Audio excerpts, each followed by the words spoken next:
What's going on, everybody? It's Nick with Facemask Fantasy, continuing to look at the landing spots for this year's rookie class and how to approach them from a dynasty and redraft perspective. I only ask after listening that you consider liking the video and subscribing to the channel. Up today, running back Jaylen Wright, the 120th pick in this year's draft and the 5th running back taken.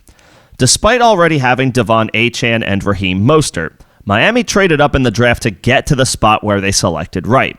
So they clearly feel strongly enough about him to find a way to incorporate him into the offense. Wright comes to the Dolphins from Tennessee. He led the Vols in rushing yards in both his sophomore and junior seasons.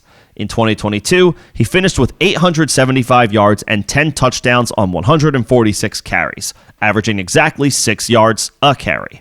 Not too shabby. He took his production to new heights this past season, racking up 1,013 yards on just 137 carries.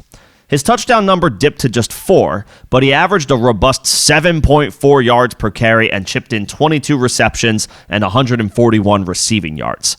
Really impressive numbers considering the level of competition he faced on a weekly basis. Standing at 5'11 and weighing about 210 pounds, Wright's a slightly bigger back compared to Achane and Mostert. That said, he has really good speed, a common quality for all of Miami's backs. Wright could potentially earn some extra opportunities when Miami just needs to grind out some yards on the ground, but his role as a pass catcher grew in 2023, so he offers some versatility that would help make the offense less predictable when they're rotating personnel. He has the tools to be more than just a complimentary back, and while there's a lot of talent in this Dolphins backfield, it's not without its questions. Achane is on track to be the team's starter and biggest playmaker, now and well into the future. But concerns will continue to loom about his durability because he's only 5'9 and he missed 6 games his rookie season. Mostert had the best season of his career last year, clearing 1,000 yards rushing and scoring a whopping 18 touchdowns.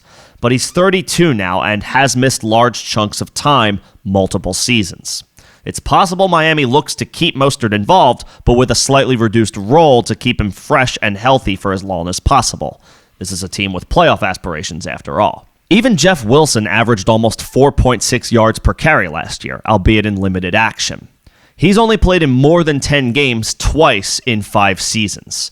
Wilson has been quite good on a per-touch basis in his career, but it's not out of the question that the addition of Wright could mean Wilson's time in Miami is coming to an end. It's not far-fetched to say Wright steps into this backfield as the most durable option. He only missed 1 game for the Vols the past 2 seasons, and if we expect a likely regression to the mean for Mostert, it could mean Wright has a bigger role sooner than expected. Miami could even deploy multiple backs on any one play if we're to believe the team will give Achane more looks in the passing game. As long as Achane is healthy, he's the de facto top option, and he's being drafted as such with a redraft ADP at the top of the 3rd round. He's their most explosive player. It just remains to be seen how many opportunities he can handle. Achane received 15 or more touches in just 3 games in 2023. And again, there are some lengthy injury histories in this backfield. All this to say, Wright needs to be on your radar as a cheap depth stash with plenty of upside. For dynasty managers, Wright is comfortably a 2nd-round pick regardless of format. This is an excellent landing spot despite the level of competition for touches. It's an explosive offense with elite playmaking talent all over the place. Wright represents a great change of pace playmaker that gives the Dolphins yet another element of speed for defenses to contend with. It should be noted, Achane isn't going anywhere anytime soon, and Mostert is signed through 2025.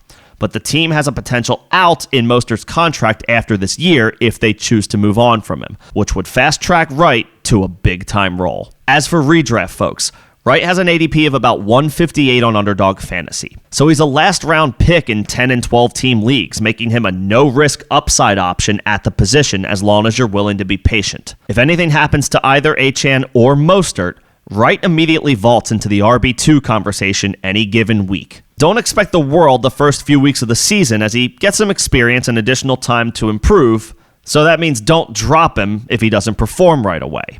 It's not hard to see how he pays off big time when we enter the stretch run in the season's second half. We'll of course continue to monitor this situation as it unfolds, but what do you guys think? Put any thoughts you have in the comment section below, and we can have a conversation about this. Till then, this is Nick with Facemask Fantasy. Thanks for listening.